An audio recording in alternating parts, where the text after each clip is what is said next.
오전에 좀 일찍 우리 청소년 아이들과 함께 말씀을 나눴는데 제가 시간이 쫓기다 보니까 마지막에 얘기할 때 잠깐 오해의 소지가 있는 것 같아서 좀 첨언을 하려고 합니다. 덧붙여서 제가 말하려고 했던 것은 지금 우리가 말하고 있는 계속 주야와도 연결되는데요.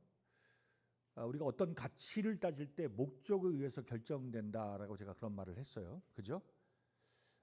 제 인생을 얘기하고 또 저희 회사 사장님 얘기를 하다가 우리 사장님은 교수가 되길 원하셨어요. 레크션 강사가 교수가 되면 아마 최고의 지위에 올라가는 거예요. 존경받는. 근데 저는 그때 예수 믿고 나서 복음을 위해 살고 싶었어요. 선교사가 되고 싶었어요. 제가 교수라는 직업이 잘못된 얘기가 아니라 그것이 하찮은 일이라는 게 아니라 그거 하는 목적을 말하는 거예요. 그분은 십몇 년을 교수가 되기 위해서 열정을 다해서 고생했어요. 학교 공부도 더 했어야 됐고, 그리고 그 교수가 되기 위해서 수많은 책도 읽었어야 되고, 그 사람들과 그 비슷한 사람들 만나서 그들과 친목도 했어야 됐고, 그리고 또 그 교수가 되기 위해서 수많은 시간 강사, 돈도 얼마 안 되는 거를 애쓰고 노력하고 했었어야 됐어요. 나중에 교수가 되셨어요. 근데 그분이 교수가 되려는 목적은 존경받는 사람 되길 원하는 거였어요. 그 렉션 강사 중에서 최고의 그런 자기 자녀들이나 자기나, 그러니까 자기의 가정, 자기 육신을 위해서 교수가 되길 원했던 거예요. 어떤 박사가 그런 얘기합니다. 우리 인간은 자기가 열망하고 그것을 위해서 꾸준히 그 노력하면 그 열망에 닿는다고. 맞죠? 우리가 그리스도 안에서 어떤 직업을 갖는다는 것은 그건 중요한 게 아니죠. 근데 내가 어떤 목적을 가지고 그 직업을 하냐가 중요하다고 생각해요. 만약에 내가 교수가 되기는 열망이 왜 되냐?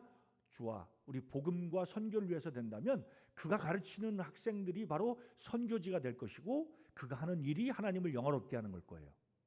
맞습니까? 예.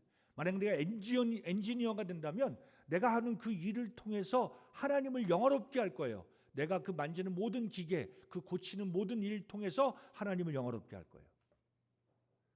취직이 잘 되니까 공대를 가는 게 아니라 분명한 목적에 따라서 가치가 뒤바뀌게 됩니다.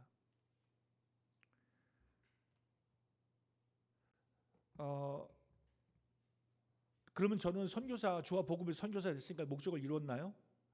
제가 어느 날 몇 년 전에 주님이 저를 깜짝 놀라게 하셨어요. 나 선교사도 됐고 내가 하고 싶은 사역 막 다 했으니까 나는 이제 끝났나? 근데 진짜 제 마음에 진짜 두려운 마음이 생기더라고요. 제가 겸손해지지 않는다는 생각을 하게 되었고, 그리고 주님 앞에서 다시금 제가 엎드리게 되면서 내 비전과 꿈이 선교사가 아니라 난 진짜 하나님에게 합당한 사람, 하나님을 영화롭게 하는 사람이, 그리고 하나님의 인격을 닮아가는 사람이 돼야 되겠구나. 아무리 선교를 잘하고 열매가 많아도 그 인격이 훌륭하지 못하면 얼마나 많은 사람들이 그 하나님 앞에 그 하나님이 영화롭게 하나님의 영광 돌리지 못하겠어요. 그의 업적과 일이 아니라 그의 인격이잖아요. 결국 하나님의 그 합당한, 그리고 하나님의 그 경건함으로 우리가 성숙하고 훈련된 사람이 되어야 된다는 생각에 제 마음에 주님 앞에서 기도가 바뀌어서 주님 저 그런 사람 되게 해주세요라고 기도했는데요. 우리가 제자에 대해서 얘기를 합니다. 첫날은 목적에 대해서 얘기했죠. 그 목적은 바로 지상 사명을 이루는 복음과 선교라고 말씀드렸어요. 어제는 제자 훈련의 필요성에 대해서 얘기했어요. 왜 제가 이 긴 시간을 필요에 대해서 얘기했냐면 사람들은 제자가 되길 원치 않아요. 육신적으로. 왜냐? 변화하기 싫으니까. 그죠? 제가 그 말을 하려고 정말 오랜 시간을 얘기한 거예요. 어제. 정말 변하기 싫어요. 왜요? 오랫동안 쌓아왔던 답습된 그 버릇, 그 인격이 자기한테 편하다고 생각하는 거예요. 근데 그 편하다고 생각하는 인격 때문에 모든 관계가 어그러져요. 맞습니까? 제 인격이 성장하지 않으면 제 가족, 제 아내, 제 자녀들, 저희 부모님들, 그리고 저와 관계된 모든 성도들하고 계속적으로 부딪힐 수밖에 없어요. 제가 변화하지 않으면. 맞습니까? 맞잖아요. 근데 그렇게 변화하지 않으려고 해요. 왜요? 변화하기 너무 힘드니까. 그냥 눈 감는 거예요. 그냥 피하고 회피하는 거예요. 우리 육신은 변화하기를 원치 않습니다. 그 얘기를 하려고 저 필요성에 대해서 꽤 긴 시간을 얘기한 거예요. 자, 오늘 세 번째 말씀은요. 그러면 어떻게 변화할 것이냐? 이 제자 훈련의 가장 중요한 핵심적인 DNA를 얘기하고 싶어요. 가장 핵심이 뭐냐? 어떻게 우리가 변화할 것이냐? 먼저 성경 말씀 한 점 찾고 시작하겠습니다. 로마서 12장 1, 2절입니다. 굉장히 유명한 말씀이죠. 로마서 12장 1, 2절. 그러므로 형제들아 내가 하나님의 모든 자비하심으로 너희를 권하노니 너희 몸을 하나님 기뻐하시는 거룩한 산 제물로 드리라. 이는 너희가 드릴 영적 예배니라. 너희는 이 세대를 본받지 말고 오직 마음을 새롭게 함으로 변화를 받아 하나님의 선하시고 기뻐하시고 온전하신 뜻이 무엇인지 분별하도록 하라라고 바울 사도가 권면하고 있습니다. 그러므로라는 건 결론을 얘기하는 거죠. 결론적으로 그럼 앞에서 1장부터 11장까지는 로마서를 통해서 뭘 얘기한 거예요? 왜 우리가 구원이 필요한지, 구원의 필요성에 대해서 역설했던 그 바울 사도가, 그리고 그 구원이 뭔지를 가르쳤던 그 바울 사도가, 그리고 구원의 열매가 무엇인지를 그 목놓아 외쳤던 그 바울 사도가, 그리고 그 이스라엘 백성, 하나님이 선택한 백성들에 대해서 그들이 왜 현재 이 모습을 갖고 있는지, 또 하나님의 계획은 뭔지 그걸 그렇게 얘기했던 바울 사도가 그러므로 결론적으로 우리는 하고 얘기하는 거예요. 형제들아, 내가 하나님 모든 자비하신 너희를 권하는데 너희 몸을 하나님 기뻐하는 산 제물로 드리라는 거예요. 산 제물로 드리라는 건 제단을 쌓고 내 인생을 하나님 앞에 드리라는 거죠. 예, 산 제물로 드리라는 거예요.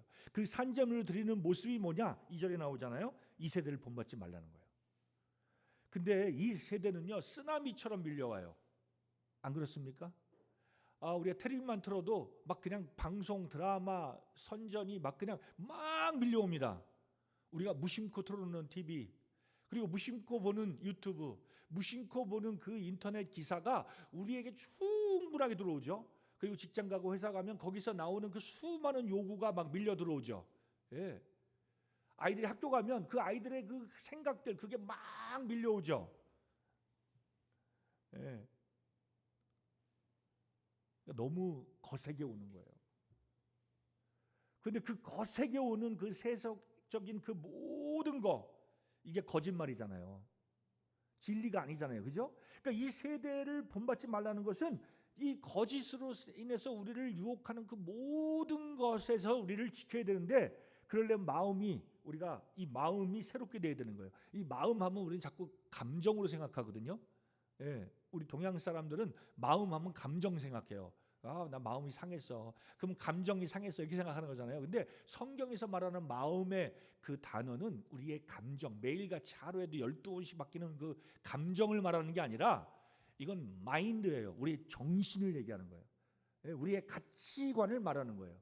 그게 새롭게 돼야 된다는 거예요. 우리가 구원받고 새로운 피조물이긴 하지만 우리의 가치관이 세속적이면 우리는 세속적인 열매를 맺힐 수밖에 없어요. 하나님의 자녀지만. 근데 그 가치관이 새롭게 돼서 변화받아야 한다는 거예요. 무엇으로요? 하나님이 선하고 기뻐하시고 온전하신 그 하나님의 뜻으로 우리가 변화돼야 되는 거예요. 그럼 어떻게 변화돼야 되냐는 거예요. 우리가 변화는 돼야 되는데. 맞습니까? 그렇죠? 얼마 전에 코로나가 지나갔어요. 그죠? 이거는 제가 60년을 살면서 인생을 한 번도 경험하지 못한 질병이었어요.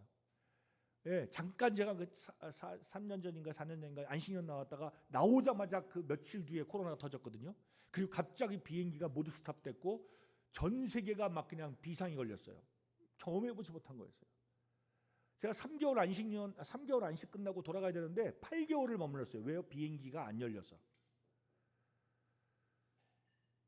정말 두려웠죠. 전 세계에서 수많은 사람이 죽어가고 방송에서 맨날 때려대는 게 이 코로나에 대한 뉴스였어요. 예, 마스크 쓰고 다니고 뭐 옆에서 사람들이 다 질병 환자처럼 보이게 되고 정말 경험하지 못한 시대를 우리가 살아왔잖아요. 잠깐. 지금 이제 그게 잠깐 없어졌어요. 많은 사람 얘기합니다. 그보다 더 센 게 올 거라고. 주님 오시기 전에 온 세계가 그렇게 혼란해져야 되는 거예요. 그렇게 될 거라고 저도 생각이 돼요. 결국 그 코로나 끝나고 나서 많은 그 기독교 사람들이 그 통계를 내보니까 30%의 교회가 문을 닫았대요. 왜요? 아마 개척교회들은 다 문 닫았을 거예요. 한국은 정말 개척교회가 많잖아요. 100m 걸어가면 왼쪽 결혼 있고 또 100m 지나가면 오른쪽 교회 있고 그 다 무슨 교회예요? 목사들이 신학교 나와가지고 교회는 해야 되겠고 자기 가족끼리 모이는 거야 그냥. 그리고 월세로 들어가서 그거 버티질 못하는 거야. 2년 3년을 어떻게 버텨요? 큰 교회는 좀 낫나요? 예. 사람이 두려우니까 막 하도 그냥 정부에서 때려야 되니까 모이질 못하잖아요. 뭐 마치 교회가 코로나의 발병지인 것처럼 막 그렇게 때려댔잖아요.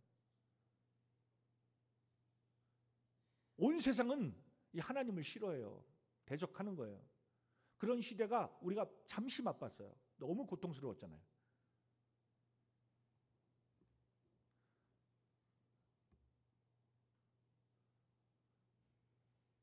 아마도 그리스도인들을 핍박하는 일은 더욱 더 거세질 거고 전 세계는 더욱 더 혼란스러워질 거예요. 윌리엄 맥도날드 형제님이 주석에 그렇게 써놨어요. 뭐라고 써놨냐면 우리 선거에 대해서 얘기할 때 누구를 뽑아줘야 되냐, 대통령 뽑을 때 막 그런 얘기 하자, 그죠? 뭐 미국에도 막 그 민주당이 있고 공화당이 있어요. 누굴 찍냐? 예.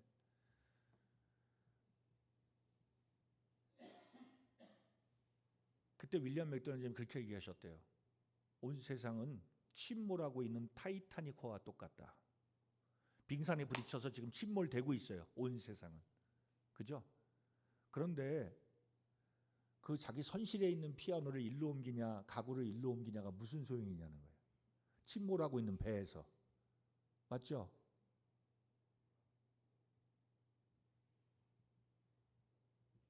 어차피 배는 침몰해요. 예? 누구를 뽑아도 똑같은 사람이에요. 다 자기 이속만 챙겨요. 여기 있는 거 졸로 옮긴다고 집 침몰하는 배에서 무슨 소용이 있냐는 거예요. 제가 그 타이타닉 영화를 봤어요. 근데 제 마음에 가장 감동된 건 하나였어요.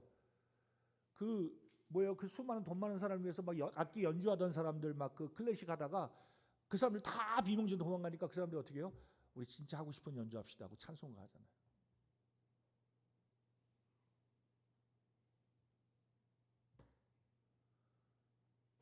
우리가요 정말 그 침몰하고 있는 배라고 우리가 생각이 되면 우리가 진짜 가치 있는 게 뭐지 하고 생각할 거예요. 어떤 사람은 막 그냥 다이아몬드 이거 찾으러 가고 이거 잃어버리면 안 된다 그럴 거 아니에요, 그죠? 그럼 우리에게는 남은 게 뭘까? 막 구명 보트 같은 거 이게 뭘까요? 진짜 우리에게는 하나님의 복음이잖아요. 이게 가장 가치 있잖아요, 그죠? 우리가 이걸 소유했어요. 근데 우리가 이 세상이 막 밀려오면 이 진짜 가치 있는 걸 소유했는데도 불구하고 우리의 사명을 망각해요. 우리의 사는 게 바쁘니까. 먹고 사는 게. 사단은 그렇게 하는 거예요. 자꾸 그 나만 들여다보게 하고.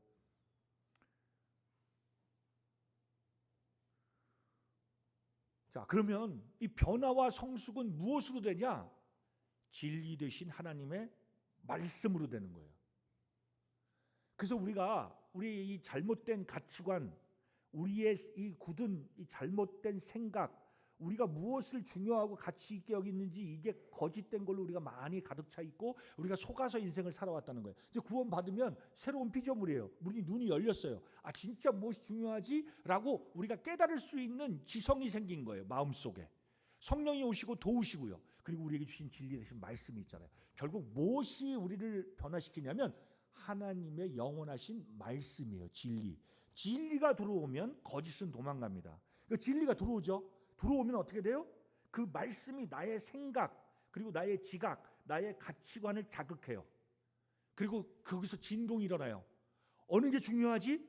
난 정말 이게 중요한가? 막 이러고 때 내가 지금 뭐하고 살지 하는 걸 막 제 이 지각 제 생각을 자극하는 거예요. 그리고 저의 가치관을 자극해서 그 생각이 변하게 하는 거예요. 그 마인드가 바뀌게 되면 어떻게 돼요? 우리의 언어와 행동이 변화되는 거예요. 그때부터. 그리고 우리의 삶이 경건한 습관으로 인해서 우리 인격이 우리의 인생이 변화되는 거예요. 결국 말씀과 기도와 성령이 우리를 변화시킵니다. 다른 게 없어요. 그걸 도와주는 게 제자 훈련이에요. 말씀과 기도, 우리가 소유한 그 성령이 우리를 변화시키는 거예요. 자, 우리 정말 유명한 말씀 한번 볼게요. 디모데후서 3장 15절로 17절입니다. 한번 같이 읽어보겠습니다. 디모데후서 3장 15절로 17절.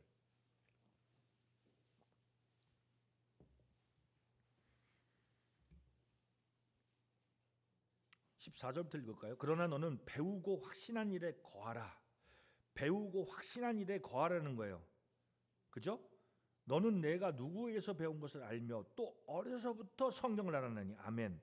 성경, 진리 말씀으로 배우고 확신한 일에 계속해서 거하라는 거예요. 성경은 능히 너로 하여금 그리스도 예수 안에 있는 믿음으로 말미암아 구원에 이르는 지혜가 있게 하느니라.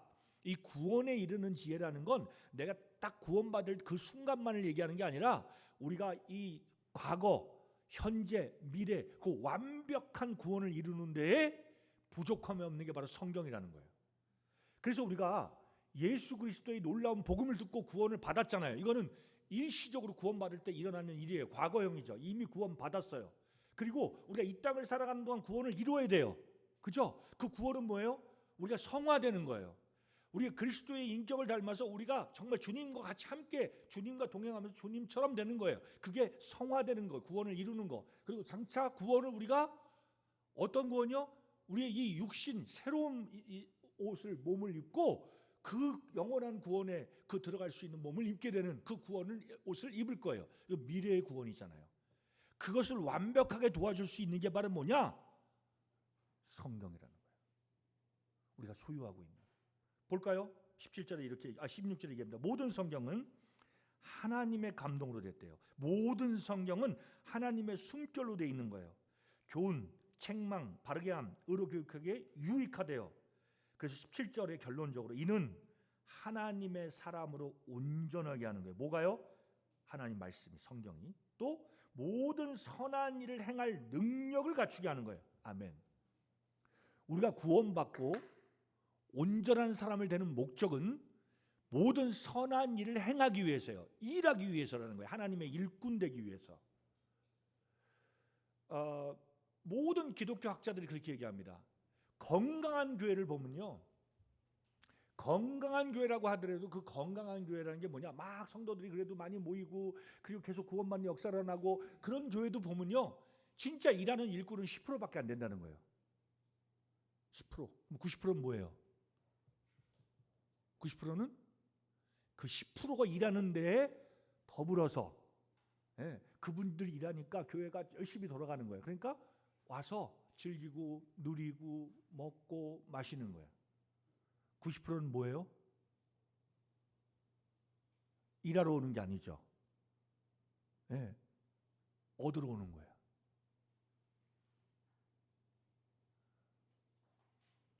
보통 교회가 그렇다는 거예요. 근데 초대교회는 안 그랬어. 모든 사람이 이랬다는 거예요. 모든 사람이 기도와 말씀과 복음 전에 헌신되고 자기 재산을 자기 거라고 하지 않고 막 나누고 막 그랬죠. 이게 진짜 교회의 모습은 그런 거예요. 하나님은 원래 우리 모두가 일꾼 되길 원했어요. 그러기 위해서 우리가 말씀을 읽는 거예요. 하나님의 사람으로 온전하게 돼서 하나님의 그 모든 선한 일을 행하기에 능력 있는 일꾼 되게 하려고. 그러니까 모두 일꾼이 돼야 돼요. 우리는 그냥 앞서 일하는 장로들, 집사들 몇몇이 아니고 모든 성도들이 일할 수 있도록 장로들이 그런 일꾼이 그런 사람들 준비시키는 거예요. 모든 성도들 일하도록 하게 하려고. 그래서 훈련을 하는 거예요. 그 목적이 뭐라고요? 지상사명, 복음과 선교를 위해서. 아멘입니까? 맞아, 그거예요. 이거는 도시에 있어서 막 그냥 학생들이 막 밀려오는 교회든 정말 시골에 있어서 그런 부분이 조금 부족하다 할지라도 그거하고 상관없어요. 모든 제자들, 모든 교회에 주신 명령인 거예요. 우리가 온전한 주의 하나님의 사람이 돼서 모든 선한 일을 행하는 사람, 일하는 일꾼으로 부르시는 거예요. 그래서 우리에게 주님이 다 달란트를 주셨잖아요. 은사를 주셨잖아요. 왜요? 섬기라고. 그리고 마지막 우리 주님 만나면요, 내가 몸으로 행한 거 뭔지 다 그걸 뭐예요? 결산하는 날이 있어요. 결산 보고하는 날. 그죠? 그 하나님 은혜로 구원받았고 하나님의 어떠한 달란트 은사를 주셨어. 그러면 그거 가지고 쭉 뭐 했는지 그 이익을 계산하는 결산의 날이 있다는 걸 우리가 알기 때문에 지혜로운 사람은 이 땅에 살아가는 동안에 그 결산 날을 생각하면서 계속 준비하고 일하는 사람이에요. 충성스럽게. 아멘입니까? 네. 그런데 세상은, 사단은 그렇게 하길 원치 않아요. 왜? 그렇게 되면 교회가 막 일어나고 성도들이 깨어서 막 그냥 주님의 이 복음과 선교를 위해서 일하니까 자기 나라가 막 빼앗기니까 막 세상으로 사람들을 바쁘게 하고 분주하게 하고 자기를 위해서 살게 하는 거예요. 이게 전쟁이죠, 영적.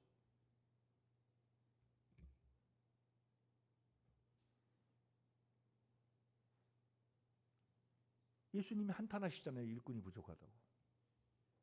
그건 2000년 전이나 지금이나 똑같아요. 제가 몽골에서도 사역을 하다 보면요, 일을 하려고 하면 그 일하는 사람만 해요. 맞습니까? 네. 저희 몽골에 그 집사로 일하신, 울란바토르 교회 집사로 일하신 분이 4분이에요. 형제님 1분, 자매님 3분. 네. 자매가 집사를 해? 이게 선교지에서는 실제적으로 과도기족이기 때문에 어쩔 수가 없어요. 그 일을, 집사 일을 감당할 수 있는 형제들이 없어요. 아직은. 지금 준비시키고 있어요. 그렇기 때문에 그 자매님들이 하는 거예요. 건물을 유지하고 우리 건물을 짓는 데 있어서 그걸 할 남자가 없어요. 형제가. 모르니까. 해본 적도 없고 교육도 못 받았고. 자매님들은 건축가를 나오고 회계사를 하시고 사업을 하는 자매들이라 아주 그런 일 너무 잘해요. 근데 그 집사 자매 중에 한 분은 67세 되셨어요. 만으로. 그러니까 한국 나이로 68세야. 자매님이요, 집이 변두리에 사세요. 울란바토르 변두리. 차가 없으셔.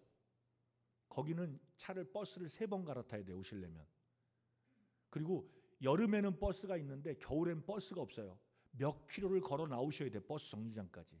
그 추운 겨울에. 근데 이 자매님은 교회에 제일 먼저 오세요.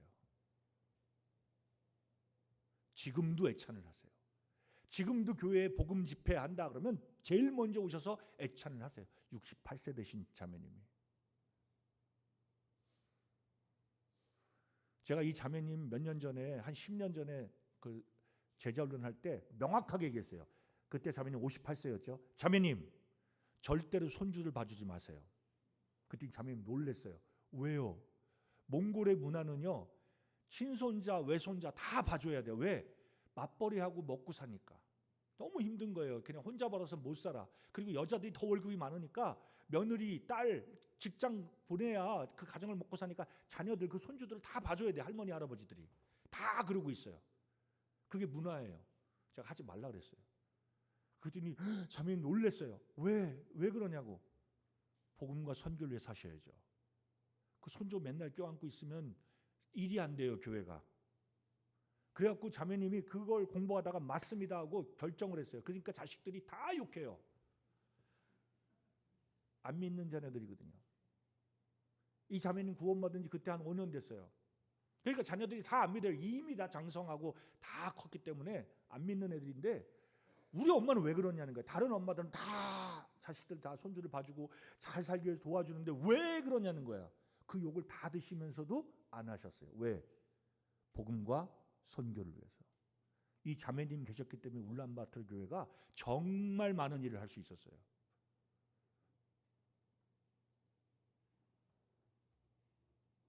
일꾼이 부족해요. 이 자매님 아직 일을 못 나요. 왜요? 30대, 40대 자매들이 있어요. 있는데 자기 일에 바빠요. 돈 벌어야 되니까. 그러니까 68세 된 자매님이 지금도 일을 하는 거예요. 제자 훈련 받으러 와야 되는데 30대 자매들이 바빠서 안 와. 애 키운다고.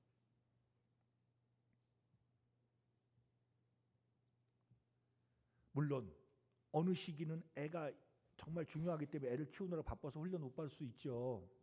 제가 그걸 비난하는 게 아니에요. 근데 자기의 사명, 난 뭘 위해서 목적으로 살지? 하고 분명히 그 목적이 복음과 선교로 딱 조종돼야, 결정돼야 내 삶을 거기에 맞게 다 조종할 수 있어요. 자, 그러면 이 성경이 우리를 하나님의 사람으로 온전하게 하고 모든 행할 일을, 선한 일을 행할 능력을 갖추게 한다 그랬는데, 뭐 그리스도인들이 성경 다 읽고 성경 다 읽으시잖아요. 매일같이 성경도 읽고 큐티도 하고 그리고 말씀도 듣고 하시는데 정말 변화가 잘 되느냐? 제가 말씀드리는 것은 뭐냐면, 제가 몽골에서 훈련할 때도, 제자 훈련할 때 성도들한테 요구하는 게 그거예요. 하루에 찔끔찔끔 한 장, 두 장 읽는 게 아니고 짧은 기간에 성경을 많이 읽어야 한다는 거예요. 제가 말하는 건. 그래서 제가 1년에 6독을 요구해요. 제자를 하려면 1년에 6독을 하려면 하루에 성경을 20장 읽어야 돼요. 하루에 20장 읽으면 2달에 1독 할 수 있어요. 그러면 1년에 6독을 할 수 있어요. 그러면 3년이면 18독을 할 수 있죠. 근데 20장을 읽으면요, 18독이 아니라 19독, 20독 가까이 돼요. 무슨 말인지 아시겠어요? 제가 왜 그걸 요구하냐면, 우리 여기 앉아 계신 형제님들 구원받고 시간 많이 흐르셨을 거예요. 어떤 분은 30년, 40년, 어떤 분은 20년, 10년.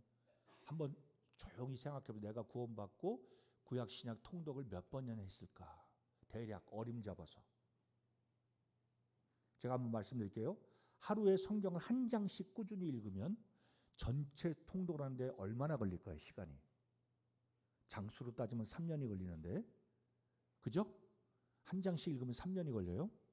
근데 한 장씩 읽으신 분은요, 매일 안 읽어요. 그러니까 바쁘면 못 읽고, 손님 오면 못 읽고, 아프면 안 읽고, 그러면 4년, 5년이 걸리는 거예요. 그죠? 한 장 읽는 사람은. 그러면 성경 한 장씩 읽어서 통독을 4년, 5년 만에 걸려서 한 번 하면 하나님의 말씀이 내 마음을 변화시키고 하나님의 경륜을 알 수 있을까요? 모를까요? 잘 몰라요. 하나님 말씀 잘 모르면 어떻게 살아요? 내 마음대로 살아요. 맞습니까?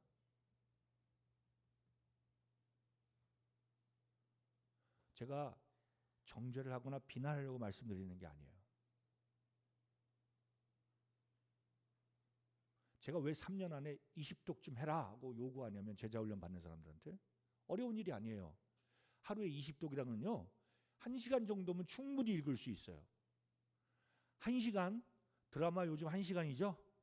네, 텔레비 틀어놓고 드라마 한번 정신없이 보면 1시간 금방 가요. 딱 끝날 때 어떻게 해요? 2편 봐야 되는데 그 다음날 또 기다리잖아요. 그죠? 드라마 한 편 보는 시간이에요. 성경 20장 읽는 게. 근데요, 20장을 성경은요, 한 장 읽으면 잘 깨달지 못해요. 이 신구약은 서로 연결돼 있고, 그리고 어떤 성경은 한 번에 쫙 읽어야 돼요. 그래야 연결이 돼요. 그냥 창세기 한 장 읽고 그 다음날 2장 읽고 3장 읽고 이러면 뭘 알아요? 예? 충분하게 그냥 창세기 전장을 하루에 딱 읽어버려야, 창조시대와 부족시대가 이랬구나 하고 그 흐름이 들어오지. 그리고 그 족장들이 어떻게 인생을 살았는지가 다 이렇게 마음에 들어오지. 최소한 20독을 하면. 제가 왜 이거를 숫자에 연연하냐면, 이건 제가 막 일일이 그 원어 찾아가면서 막 이렇게 천천히 정독을 말하는 게 아니에요. 빠르게 계속 읽는 거예요. 이렇게 읽으면 어떤 변화가 일어나냐면, 내 생각 자체가 얼마나 잘못됐는지가 부서지기 시작해요. 그리고 하나님의 경륜이 들어와요. 그리고 하나님의 이 성경에서 그 이스라엘 역사나 사도들의 그 행적들이나, 그리고 그 수많은 그 하나님의 위인들의 인생과 삶을 보고, 그리고 그들의 잘못된 선택들을 보면서, 인생의 목적과 가치가 빠른 시간에 자꾸 읽을 때, 많은 양을 읽을 때 내 이 가치관이 변화가 일어나요. 그리고 성경을 그만큼 읽게 되면 어떻게 돼요? 마음에 하나님 말씀이 가득 들어오게 돼요. 그래서 청년이 무엇으로 자기 자신의 죄를 멀리하고 깨끗하게 살 수 있어요? 주의 말씀이. 그래서 성경을 많이 읽으면요, 말을 할 때 성경을 하게 돼요. 성경 말씀을 인용하게 돼, 자기도 모르게. 그 성경을 많이 읽게 되면요, 불신자를 만날 때 자동적으로 복음이 나와요. 그리스도인들을 안에서 교제할 때 뭐 날씨 얘기하고 세상 얘기하는 게 아니라 말씀이 나온다고. 이 빠르게 많이 읽을 때, 적당히 한 장씩 읽는 거 말고요. 그래서 자기 인생의 표대가, 목표가 분명하게 세워져야 되잖아요. 그게 뭘로 돼요? 진리 대신 말씀으로. 잠언 말씀에 뭐가 있습니까? 인자와 진리로 인해서 우리가 죄를 용서받았어요. 죄가 속해지는 거예요. 근데 뭘로 우리가 죄악을 떠나요? 하나님을 경외함으로. 그러니까 하나님을 경외할 때 우리가 죄에서 멀어지고 우리 죄를 죽일 수 있고 우리 육신을 정복할 수 있는데, 그게 뭘로 되냐? 하나님을 경외한 하나님의 말씀으로 우리 마음이 충만할 때 그게 되는 거예요. 결국 내 가치관이 정리되고, 내 거짓된, 내가 잘못된 가치, 잘못된 것을 생각했던 그 모든 것들이 하나님의 말씀으로 해서, 진리로 인해서 변화가 일어나는 거예요. 우리가 이런 얘기는 차마 처음 들으신 게 아닐 거예요. 많이 들으셨을 거예요. 그죠? 성경 읽어야 돼, 읽어야 돼, 귀중하다, 이런 얘기 많이 듣는데 왜 못하냐? 아까 형제님 얘기했죠. 훈련 안 돼 있어서. 그냥 찔끔찔끔 읽는 거는 원래 하시니까 하는데, 이게 성경을 많이 읽으려면 훈련이 돼야 돼요. 그리고 막 올해 이제 2024년도의 목표는 내가 성경 몇 독을 하겠다. 근데 그게 한 달 지나고 두 달 지나면 흐트러지죠. 안 되는 거예요. 훈련이 안 돼 있으니까. 결국 훈련되려면 비전이 뚜렷하고 목표가 뚜렷하고 시간을 내야 되고 결단해야 되고 헌신해야 되는 거예요. 적용하지 않으면, 조종하지 않으면 아무것도 안 돼요. 성경을 읽기 위해서 저는 예전 직장 매우 바빴어요. 저도. 그럴 때는 새벽을 일찍 일어났어요. 왜? 말씀을 읽는 시간을 얻기 위해서, 기도하는 시간을 얻기 위해서. 그 수밖에 없는 거예요. 1시간 일찍 일어나면 얼마든지 할 수 있어요. 전심하니까 하는 게 아니라, 저는 직장생활 구원받고 나서도 한참 했어요. 예. 선교 나갈 때 이제 직장을 놓은 거예요. 실제로 결단하고 헌신해야지. 이게 정말 중요하다 믿으면. 그죠? 분명한 목표. 내가 올해 2달에 한 번씩 일독 할 거야.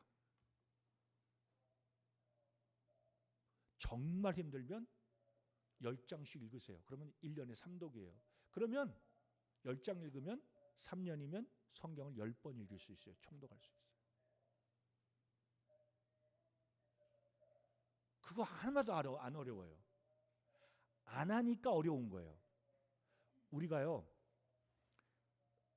산보를 하거나 산에 올라가서 한 30분, 1시간을 걸으면요, 그 다음날 어떻게 돼요?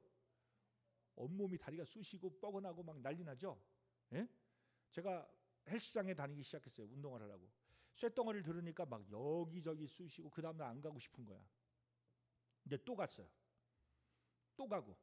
재미가 하나도 없어요. 혼자 운동하는 게 뭐가 재밌어? 축구할 때 너무 재밌거든요. 남자들 공 하나 풀어주면 막 20여 명이 그냥 미친 듯이 뛰어다니죠. 그죠? 예. 단순하니까 남자들은.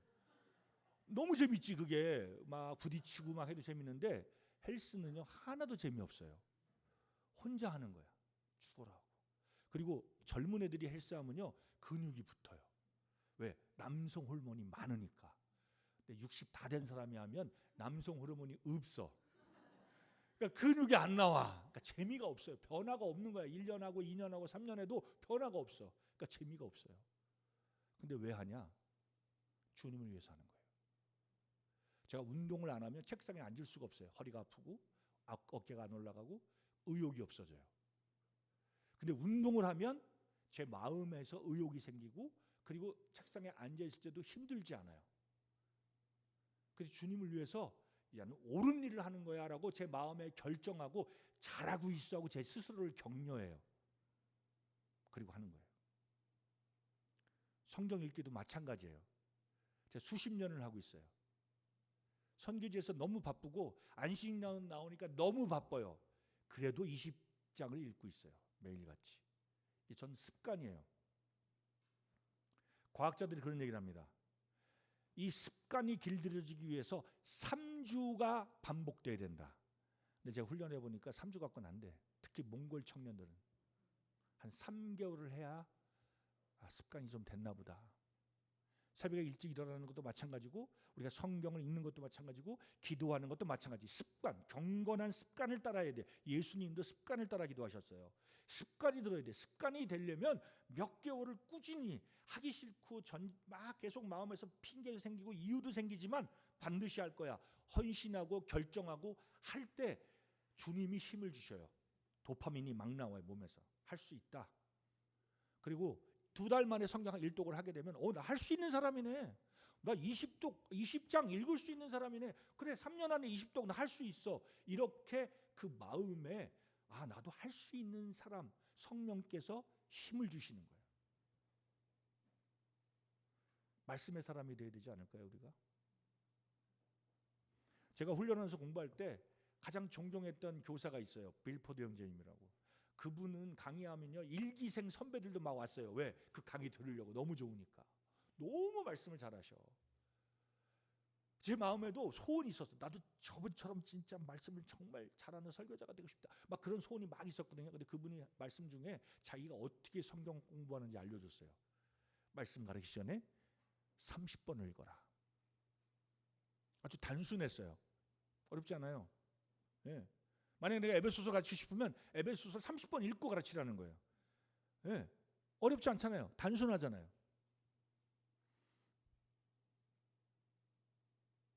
많은 사람들이 그러한 설교자가 되길 원하면서 그분이 하셨던 그 대가, 그렇게 했던 훈련은 하기 싫은 거야.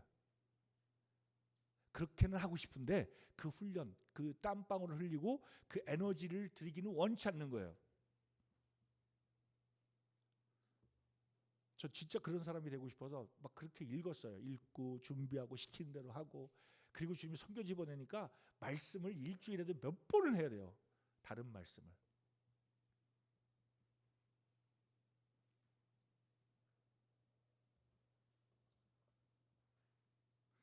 목표를 세우되 큰 목표를 세우라. 예. 짜잘하게 뭐 하루에 3장 이런 거 하지 마시고 높게 최소한 10장. 나 은퇴해서 시간 많다. 20장. 예. 자매님들 우리 애들 다 컸다. 20장. 잠깐 하다가 한두 달 하다가 말지 마시고 최소한 3년을 목표로 두고 계속 하시는 거예요. 그렇게 한 20도 하시잖아요. 자매님들 생애가 바뀝니다. 가치관이 바뀌어요. 예. 내가 선택하는 기준이 달라지는 거예요. 왜? 하나님 말씀 너무 잘하니까. 너무 잘하면 이게 불순종할 때 굉장히 힘들어요. 맞죠? 애매모호하면 그냥 해요. 나 몰랐어 이렇게 하면 됐는데 너무 명확하게 하니까 선택의 기로에 있을 때 너무 명확해. 와, 아브라함은 왜 그렇게 했지? 맞아, 모세는 왜 그랬지? 너무 명확해. 희미하지 않으니까 선택할 때에 어떻겠어요? 인생의 수많은 기로의 선택이 있잖아요. 그때 내가 육신적으로 나를 위해 살 것이냐, 하나님의 선택할 것이냐, 이렇게 계속적인 선택이 있잖아요, 우리한테. 근데 하나님 말씀 진리를 알게 되면 우리가 바른 선택을 할 수 있는 거예요. 그게 마치 희생하는 것 같고 내가 뭔가 손해보는 것 같지만 이게 진짜 가치 있는 거야 라는 거. 그리고 그렇게 선택하면 선택할수록 이게 진짜 가치 있는 거네. 어떤 분들이 그래요. 제가 안신년 나오면 얼마나 고생하세요. 추운 나라에서. 하나도 안 고생스러워요. 이건 희생이 아니에요. 마땅히 해야 되는 거예요. 그리고 저는 너무 감사한 게 그걸 그냥 성도들이 기도와 후원을 해서 그걸 보내줬잖아. 대표로 하고 있는 거잖아요. 얼마나 감사해요. 우리 인동원 성도들은 맛보지 못하는 걸 저는 가서 맛봐요. 그 특권을 누리는 거예요. 가치를 알 때. 그게 희생이 아니고 난 정말 제대로 된 지혜로운 선택을 한 거야 라고 되는 거예요. 저는 상급이 많지 않을 것 같아요. 정말 인도권 성도들 가난한데 그런 선교, 복음과 선교에 대한 가치를 깨닫고 정말 이렇게 물질로 헌신하고 기도해 주는 그 후원자들이 저보다 상급이 더 클 거예요. 왜? 저는 막 사람들이 밥도 사주고 막 고생한다 그러고 막 그 상급을 미리 이 땅에서 다 땡겨 썼어. 근데 그 빚도 없이 이름도 없이 그 섬겼던 형제들, 기도하는 형제들, 그리고 헌신하는 그 손길을 하나님이 그 상급은 엄청날 거다. 그래서 선지자의 그 하는 사람 선지 사형을 받는 거예요. 그러니까 그 복음과 선교를 위해 자기 생애를 드리는 사람은 그거와 동일한 상급을 받을로 믿습니다. 아멘이죠. 그래서 목표를 크게 세우세요. 그리고 문제는 혼자 하기 힘들어. 어떻게 해야 돼요? 동역자가 필요한 거예요. 그래서 훈련이 필요한 거예요. 예, 함께 내가 진짜 이것을 하고 싶다, 훈련하고 싶다는 사람만 하는 거예요. 뭐 교회 전체적으로 우리 합시다 이게 아니라 그러면 다 망해요. 그렇게 해서 끝까지 한 교회가 없어요.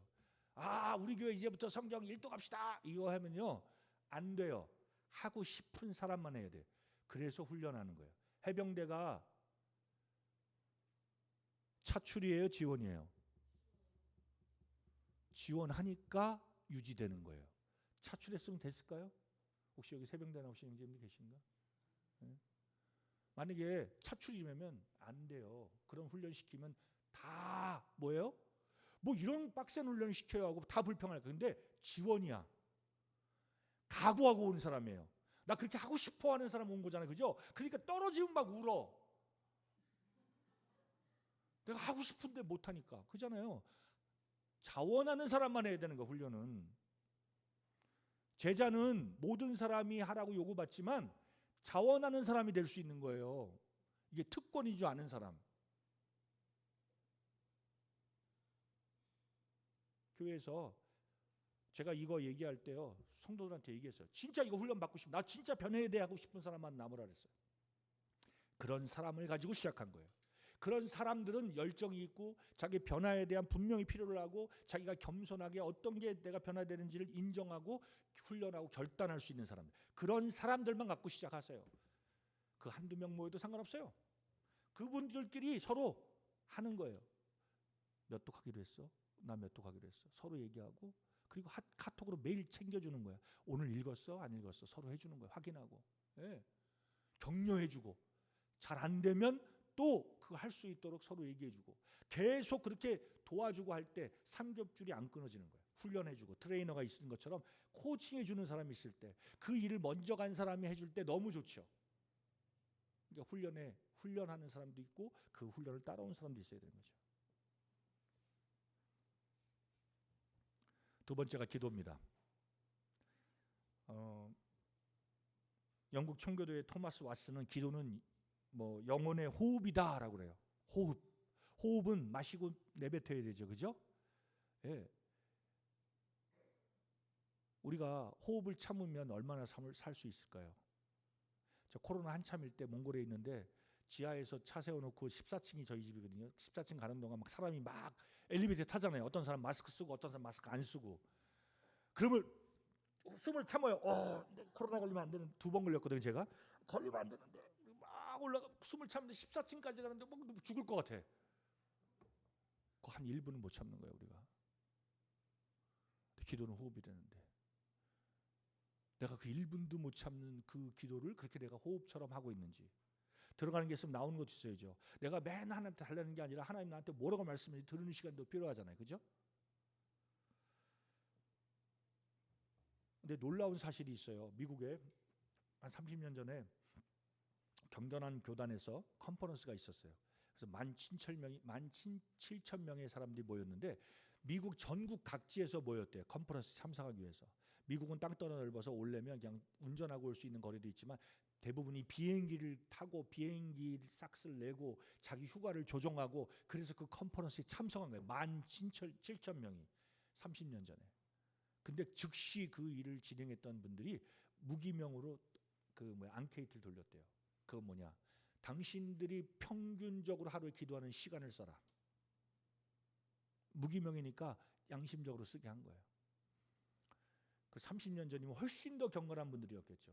그리고 그 인생을 조정하고 컨퍼런스 참석하기 위해서 왔던 정도의 사람들이라면 그냥 교회에 대충인 사람들이 아닌 거예요.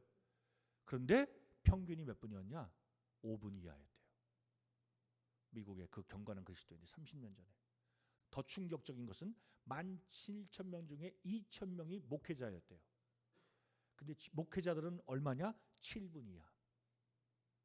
우리가 기도가 중요하다는 사실을 알면서도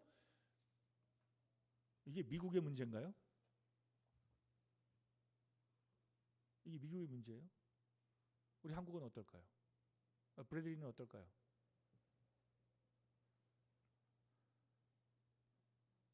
그래서 전국 장로 수양회 하면 이런 거 한번 앙케이트 받아봤으면 좋겠어요. 몇 분이나 하나. 기도가 정말 중요하다는 걸 우리가 알고 있는데도 불구하고 우리가 하기가 힘들어요. 왜요? 이건 영적 전투거든요. 말씀 중요하다는 것 수없이 인생을 살며 듣는데 왜 안 읽어요?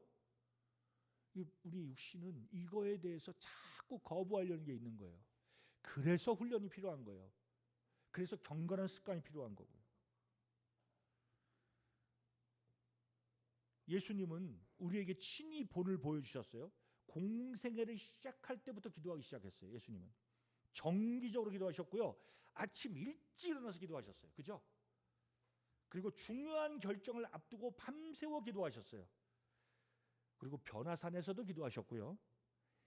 겟세마네 동산에서도 기도하셨어요. 그죠? 심지어는 십자가에서 그 고통 속에 있는데도 기도하셨어요. 그 하나님이신 예수님이 왜 그렇게 기도를 많이 하셨을까요? 제자들에게 왜 그걸 보여주셨을까요? 습관을 따라 새벽에, 그리고 어떤 날은요 심지어는 하루 종일 피곤하게 일하셨는데도 불구하고 또 기도하셨어요. 주로 사역하는 형제들이 주일이 제일 힘들죠. 예, 새벽부터 일어나서 기도하고 막 준비하고 또 성도들 섬기고 봉사하고 또 회의에 뭐에다 다 먼저 저녁 때 집에 들어갈 때 되면 완전히 녹초가 되죠. 예, 그러니까 손 하나 까딱하기 싫어요. 그냥 누워 있고 싶어. 아무것도 안 하고. 근데 예수님이 그때 기도하셨다는 거예요.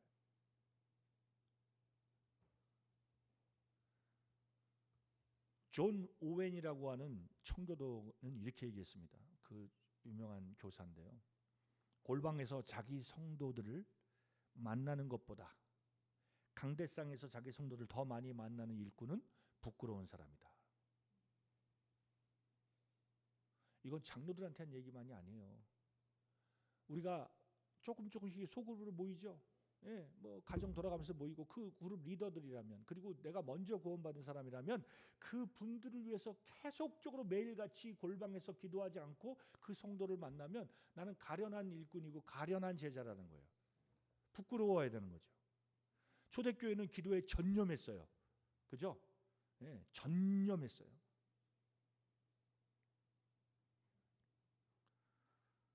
실제로 사도들이 막 구제에 정신없이 있다 보니까 나중에 주님이 깨닫게 하셨어요. 교회에 문제가 일어나는 거예요. 아, 우리가 진짜 중요한 기도와 말씀에 전무해야 되는데 봉사하느라고 정신을 못 차렸구나. 정말 중요한 게 기도와 말씀이구나 깨달은 거예요. 기도와 말씀. 근데 우리가 왜 이렇게 중요하다고 얘기하면서 기도하지 않을까요? 첫 번째 이유는 교만해서 그래요. 내가 할 수 있다고 생각하니까 기도 안 하는 거예요. 주님의 능력이 필요하다고 정말 믿는다면 아침에 일어나서 기도 안 할 수가 없는 거예요. 그냥 내가 평범하게 사니까 기도가 필요 없어. 주님의 도움 필요 없는 거예요. 그냥 내 마음대로 살고 내 멋대로 살면 기도하지 않는 거예요. 교만하니까. 이렇게 말하는 저도 기도를 잘하는 사람이 아니었어요. 근데 주님이 기도를 가르치시려고 선교지에서 진짜 막 일을 일으키시는데, 제가 아까 그 뭐라 그랬죠? 그 코로나 때문에 8개월 동안 못 들어갔다 그랬죠? 8개월 만에 특별기가 떴대요. 그러니까 그냥 비행값이 막 3배가 비싸는데도 그걸 물고 갔어요. 갔는데 3주 동안 또 인류 호텔에서 격리시키는 거예요. 매일 코로나 검사해 가면서 막. 이미 다 코로나 검사해서 아무것도 없다고 했는데도 계속 그 몽골에서 막 그냥 방호복 입고 그냥 계속 의사들이 와서 콧구멍 쑤시고 막 진짜 막 힘들더라고. 맨날 체온 체크하고 아침 저녁으로. 이 사람들은 뭐 밥도 이렇게 보고 안 줘. 그냥 그 호텔 방 앞에 놓고 그냥 잽싸게 도망가고. 그 무슨 뭐 진짜 막 그냥 바이러스를 가지고 있는 사람처럼. 가방도 안 줘요. 다 소독한다고 닦아 발리고 막 그 안에 뭐가 있는지도 막 잊어버리는 것도 있고. 근데 들어갔더니 8개월 동안 교회가 못 모였잖아요. 몽골은 이 공산주의의 그 잔재가 남아 있어서 정부에서 뭐라고 하면 꼼짝을 못 해요. 공무원들도 심지어는 회사를 못 가고 다 그 블럭 쳐져서 서로 시 경계가 다 못 가게 됐는데 어떻게 교회가 모여요? 학교도 전부 스탑됐고. 사단이 교회를 제대로 공격했죠. 근데 제가 간신히 이제 격리가 풀려서 집으로 들어갔는데 교회 청년 자매들 중에 정말 일꾼 자매 2명이, 리더급 자매 2명이 범죄했어요. 한 자매가 저를 집을 찾아왔어요. 막 울면서 형제님 제가 임신했어요. 애 아버지가 누구냐? 교회에 오는 구도자요. 정말 제가 깜짝 놀랐어요. 이거 어떻게 하면 좋은가? 또 한 자매는 또 그 교회 안 나오는 그거에 불신교제에 빠진 거예요. 임신한 자매한테 같이 울면서 기도하면서 그래 그러면 주일날 성도들 앞에 분명히 너희 죄를 얘기하고 자백해라. 그리고 이건 너의 죄만이 아니다. 에스라에 보면 이스라엘 백성이 이방 민족과 혼인하고 그리고 아기를 낳고 그런 일들이 벌어졌을 때 온 이스라엘 백성들, 경건한 이스라엘 백성들이 하나님 앞에 두려워 떨며 금식하며 기도했을 때 하나님 회복해 주셨다. 이거는 교회의 죄고 우리가 함께 기도하자 하고 성도들에게 제가 금식하면서 기도하자 그랬어요. 3개월 동안. 이 사람들 일하는 분들이라 하루 종일 금식할 수 없어요. 한 끼라도 하자. 일꾼은 2끼 하자. 주님이 우리가 긴장하지 않고 기도하지 않으니까 주님 그런 일들을 일으키신 거예요. 정말 기도 열심히 했어요. 이 자매들을 위해서. 근데 한 자매는 도망가 버렸어. 자기도 회개한다고 했는데 한 자매만 회개했어요. 한 자매는 도망갔어. 왜? 그 남자랑 헤어지기 싫다는 거야. 간신히 찾아내서 연락했어요. 너 왜 그러냐 했더니 이 남자랑 헤어질 수가 없다. 진짜 막 머리가 아프더라고요. 데리고 와 집으로. 그래서 계속 복음을 전했는데 그건 안 받아. 이 자매의 태도가 분명하지 않으니까. 그리고 결국은 그 남자 구원 안 받으니까 이 자매가 도망가 버렸어요. 연락을 다 끊고. 정말 교회가 계속 기도했고요. 근데 주님이 어떻게 일하셨냐면 그 교회가 함께 주님 앞에서 겸손하게 자백하고 기도하는 하나님 기뻐하신 거예요. 1년 뒤에 그 남편, 불신자 남편, 교회에 나왔던 구도자가 구원받았을 뿐만 아니라 그 범죄한 자매의 친여동생이 구원받고 그리고 그 불신 남편이었던 그 형제의 친누나가 3명이 동시에 침례를 받았어요. 저는 이렇게 주님이 빠르게 응답하는 거 한 번도 본 적이 없어요. 제가 오랫동안은 아니지만 그래도 2000년부터 사역했으니까 24년을 일했는데 이렇게 범죄한 사람을 하나님이 빠르게 회복한 걸 본 적이 없는 거예요. 하나님은 그만큼 교회가 함께 한 마음으로 기도하는 걸 기뻐하시는 걸 제가 봤어요. 그리고 아까 말했던 그 한 자매 있죠? 예, 그 자매 소식이 끊겼어요. 거의 2년 다 됐는데 임신하고 아기를 낳았다는 소식을 들었어요. 그리고 울란바토르 시가 아니라 다른 시로 바가노르로 도망가서 사는 거예요. 그래서 자매들을 보냈어요. 우리가 소식이 닿았기 때문에. 그러니까 우리 교회 자매님들이 가서 만나보니까 이 자매가 너무 두려웠다는 거예요. 왜? 임신하는 그 기간 9개월 동안 하나님이 막 이상한 아이가 태어나지 않을까, 또 태어나다 출산하다 죽지 않을까 막 두려웠던 거예요. 자기가 어떻게 하나님을 그 사랑을 배반하고 도망간지 아니까. 근데 정상적인 아이를 주셨는데 교회에서 자매들이 찾아오니까 자매가 막 눈물 콧물을 쏟고 정말 잘못했다고 그랬다는 거예요. 그래서 저희 장로들이 찾아갔어요. 그가 정말 회개하는 마음이 있는지. 그래서 자매를 회복시키고 바가노르 교회를 청구시켰어요. 그리고 우리 그 형제가 아니죠. 남편을 위해서 기도했는데 제가 작년에 우리 장로들하고 신방 가자 해서 갔는데 그 친구가 구원받았어요. 그렇게 제가 만날 때는 안 되던 사람이 이 자매가 돌아와서 회개하고 교회가 기도하니까 주님이 일하신 거예요. 제가요 8년을 몽골 동역자 때문에 힘들었어요. 이 형제가 계속 제가 하지도 않는 말을, 그리고 나를 오해하니까 계속 저를 후욕하고 저를 비난하고 공개적으로 메시지할 때 막 저를 막 뭐라 하고 진짜 제가 볼 때 말도 안 되는 걸 할 때 너무 화가 나서 그냥 분이 일어나는데 이걸 어떻게 하지? 막 별 생각이 다 들었는데 이런 문제를 놓고 파송교회 장로들이나 아니고 또 훈련을 예전에 가르쳤던 어교 형제님이나 이런 분들하고 상담하고 교제했더니 모든 형제님들이 뭐라고 하냐? 사랑으로 받고 사랑으로 품으라, 용납하라. 우리 모임은 답을 하나죠, 그죠? 얼마나 힘든데 자기도 안 겪어보고 뭐 이런 마음 들죠. 근데 주님 주신 말씀이라고 생각하고 순종했어요. 그러니까 그 형제가 더 기고망장하고, 왜냐하면 막 선교사가 꼼짝 못하고 막 당하는 것 같으니까 몇 년 지나니까 저를 쫓아내려고 했어요. 근데 그걸 성도들이 그걸 나한테 알려주고 또 다른 장로들이 이걸 얘기해주고 이 형제가 그동안 그 몇 년 동안 얼마나 교만해졌는지 막 성도들을 막 괴롭히고 어렵게 하고 이게 다 드러난 거예요. 그때 징계할 수 있었어요. 너무나 많은 죄를 저질러서. 그래서 형제들 앞에 불러서 형제 왜 그랬니? 했더니 몰라서 그랬대. 용서해 줬거든요. 근데도 불구하고 그 태도가 안 바뀌어. 지금 8년을 끌고 있는데요. 근데 주님이 저한테 너무 감사한 건 뭐냐면요. 그 8년이라는 시간 처음에는 막 형제를 원망하고 막 진짜 제가 막 괴롭고 막 불평하고 하나님한테 그랬거든요. 근데 주님이 바꾸시는 거예요. 제 기도를. 어떻게? 아, 이 주님이 날 주신 축복이라고 여기게 하시더라고요. 내가 이 형제가 아니면 내가 이렇게 기도를 못 배웠을 것 같은 거야. 그리고 겸손해질 수가 없는 거예요. 내가 이 형제가 아니면. 그러니까 그 8년을 이 형제 때문에 정말 많이 주님 앞에 무릎 꿇고 기도했거든요. 기도밖에 없으니까 이건 내가 말을 해도 해결이 안 되고 내 마음을 뭐 끄집어서 보여줄 수도 없고 그냥 그렇게 오해하는 형제는 어떻게 바꿀 수가 없는 거야. 근데 계속 기도했어요. 예. 근데 주님이 가르쳐 주신 것은 이 나를 위해서 주신 선생님이다. 그리고 지금은요 그 형제를 축복하는 기도를 해요. 저 오늘 아침에도 그 형제를 위해서 기도했어요. 축복하는 기도를. 정말 이 형제가 정말 주님 안에서 아름다운 종이 되길 원한다고. 예. 정말 교회에서 존경받는 형제가 되길 원한다. 근데 그 기도를 해요. 물론 그 기도가 이루어질지 모르겠어요. 근데 제 마음이 그래요. 주님이 그렇게 제 마음을 바꾸시는 거예요. 교만하니까 기도 안 한 거예요. 그리고 믿음이 부족한 거예요. 주님이 일하신다는 거를.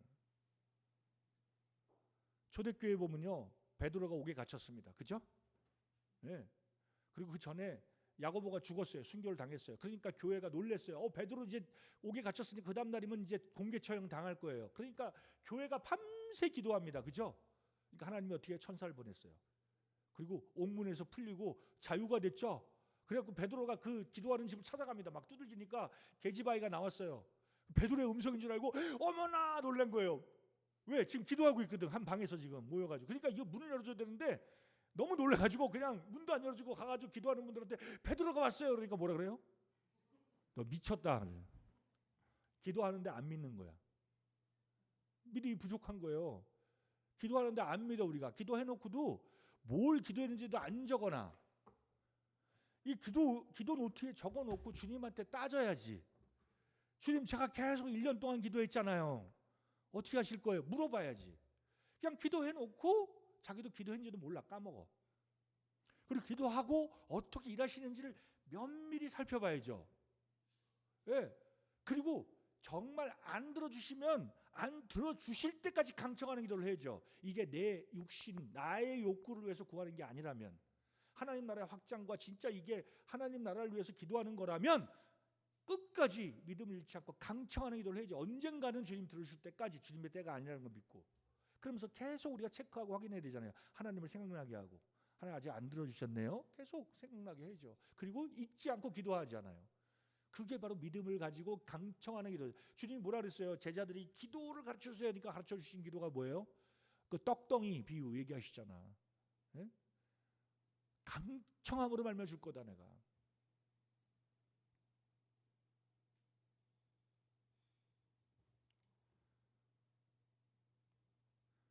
자, 말씀과 기도가 우리를 변화시킵니다. 그렇죠? 그럼 어떻게 하면 기도를 잘할까요? 똑같아요. 말씀하고 똑같아요. 결정해야 돼요. 결정한다는 건 뭐예요? 내가 몇 시부터 몇 시까지 말씀 있고 기도하겠다라고 내 인생에서 헌신하고 결정하는 거예요. 하나님 앞에서. 비가 오든 눈이 오든 내가 이거 하겠다. 왜요? 이건 훈련 없이는 절대로 안 됩니다. 자매님들 한번 여쭤볼게요. 형제님들 기도가 저절로 잘 되시는 분 있어요? 이런 말씀 한번 듣고 나면 그렇지 내일부터 해야지 하면 그게 돼요? 말씀이 읽어지고 기도가 됩니까? 절대로 안 돼요. 우리 육신은 변하기 싫어요. 하기 싫지 않은 거 싫은 거예요. 그러기 때문에 내 육신을 쳐서 복종하고 훈련해야 되는 거예요. 내 이 육신을 쳐 복종시키는 훈련을. 근데 그거 하나님이 성령께서 도우시겠다는 거예요. 결정하고 헌신하는 사람들에게. 그래서 시간을 정하는 거예요. 내가 가장 좋은 시간, 주님 만나기 좋은 시간. 새벽이 제일 좋지만 새벽부터 바쁘신 분들은 다른 시간을 정하실 수 있어요. 말씀 읽고 기도하는 시간 확보하는 거예요. 그랬더니 제가 이 말씀 가르쳤더니 우리 교회 한 30대 형제 부부들이 이런 얘기 하더라고요. 형제님 알겠는데 저는요 무릎 꿇고 기도하려면 기도가 잘 안 돼요. 너무 힘들어요. 맞죠? 힘들어요. 제가 그랬어요. 기도 노트를 준비해라. 기도라는 건 내가 일방적으로 하나님한테 외치고 이거 해달라고만 하는 게 기도가 아니에요. 이게 뭐예요? 날숨이죠. 그러면 들어도 마셔야 되잖아. 그럼 하나님이 나에게 요구하고 원하시고 들을 수 있는 시간도 있어야 되고 내가 하나님께 원하는 것도 말하는 시간이 있어야 되잖아요. 들어오고 나가야 되잖아요. 그러니까 먼저 내가 주님 앞에 아뢰을 것도 물론 기도 제목에 써라.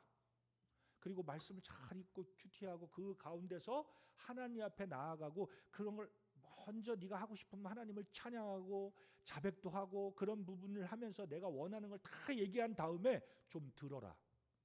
그러기 위해서 기도 산책을 하라 그랬어요. 제가. 한국은요 산책 코스가 너무 잘 돼 있어요. 동네마다. 조금만 나가면 오솔길이 있고 산길이 있고 너무 아름답죠. 예, 요즘 뭐 맨발 걷기가 유행이라며 아주 너무 잘 해놔서 한국은. 몽골은 막 영하 40도 되면 나갈 수가 없어. 막 그 석탄 가루가 막 날리니까 밖에 나가기가 힘들어. 그러니까 그냥 골방에서 해야 돼요. 근데 한국은 너무 좋잖아요. 공기 좋고 예? 새소리 들리면서 여기 있으니까 막 그냥 뻐꾹새가 울고 너무 좋더라고요. 기도 노트를 들고 코스를 정하는 게 30분짜리 코스 있죠. 건강에도 좋아요. 걸어다니면. 이 걷는 게요 집중하게 한대요. 과학자들이. 그러니까 기도하면서 집중하는 거예요. 하나님한테. 아랠 거 아뢰고 그리고 듣는 거예요. 듣는 게 뭐예요? 내가 오늘 아침에 묵상한 말씀을 하나님이 나한테 뭐라고 말씀하시는지 묵상하면서 물어보면서 여쭤보면서 제가 뭘 바꿔야 되는지 주님이 나한테 무슨 축복을 주셨는지 하나님 나한테 약속의 말씀은 뭔지 주장해야 될 게 뭔지 이런 것들을 생각하면서 걷는 거예요. 이게 재밌으면요 1시간짜리 할 수 있어요. 일찍 하세요. 일찍. 늙으면 걷지도 못해요. 제가 3년 전에 안식년 나와서 막 그 기도 산책을 너무 좋아해서 막 걸었거든요. 산길로 가고 막 무릎에 물이 차더라고. 그러니까 의사가 걷지 말래. 너무 안타깝더라고. 그걸 못 하니까. 많이 못 걸어요. 그래서 제가. 근데 건강하면 얼마나 좋아요. 젊을 때 막 걸어 다닐 수 있잖아요. 주님 앞에서 주님과 함께 걷는 거잖아요. 시편 기자들처럼. 시간을 따로 떼셔야 돼요. 말씀 읽고 기도하는 시간. 그럴 때 어떻게 돼요? 주님, 성령께서 그렇게 구하는 자들에게 역사하시는 거예요. 우리가 왜 그렇게 해요? 왜 말씀과 기도를 우리 변화돼야 돼요? 목적은 한 가지예요. 복음과 선교를 위해서. 내 인생 어떤 모습으로 주님 날 부르셨다 할지라도 내가 엔지니어일 수 있고 공무원일 수 있고 학생일 수 있어요. 네, 뭘 해도 상관없어요. 근데 내가 사는 목적이 복음과 선교라면 그리고 그것이 가장 중요하다면 모든 인생이 조정돼야 돼요. 내 삶에 조정돼야죠. 네. 교회도 복음과 선교가 중요하다 하면 가장 에이스 형제를 선교를 보내야 돼요. 이 형제 없으면 교회가 흔들리는 형제를 보내줘야 돼. 그리고 가장 많은 재정을 선교에 써야 돼요. 그죠? 맞는 말이에요 이게. 네. 제가 작년에 타우게라는 형제 가정을 보냈는데 우리 교회에서 가장 에이스였어요. 이 형제가 떠나니까 제일 힘든 게 저예요. 그리고 재정도요. 성도들이 헌신을 해야 돼요. 예. 왜 한 가정 보내면 그냥 그 살 수 있어요? 못 살잖아요. 일꾼 보내놓고 도와야 되잖아요. 예. 그래서 울란바토르 교회 성도들이요. 자원하는 사람, 내가 1년 동안 내 월급에서 얼마를 떼서 11조도 하지만 그걸 안 하는 게 아니라 11조도 하지만 내가 이 가정을 위해서 복음과 선교를 위해서 내가 헌신하겠다고 약정한 사람 남아라 했어요. 첫 해에 1년 동안 19명이 남았는데 올해 2년째예요. 23명이 남았대요. 23명이면요. 울란바토르 교회 거의 직장 갖고 있는 사람들의 숫자예요. 대부분이 그 팍팍하고 살기 힘든 그 가난한 나라 형제자매들도 이 복음과 선교가 얼마나 중요한가. 한국 사람들이 하는 헌금액 보면 그냥 여러분들이 식사 한 끼 하고 커피 한 잔 마시는 돈일 수 있어요. 근데 그분들한테는요 정말 많은 이 금액인 거예요. 그런 23명이 모여서 모은 돈으로 한 가정을 보내는 거예요. 복음과 선교를 위해서 조종돼야 되는 거예요. 우리는 더 성숙하잖아요. 그죠? 그때 우리의 헌신은 더 아름다워야 되고 더 값져야 되고 더 가치 있어야 돼요.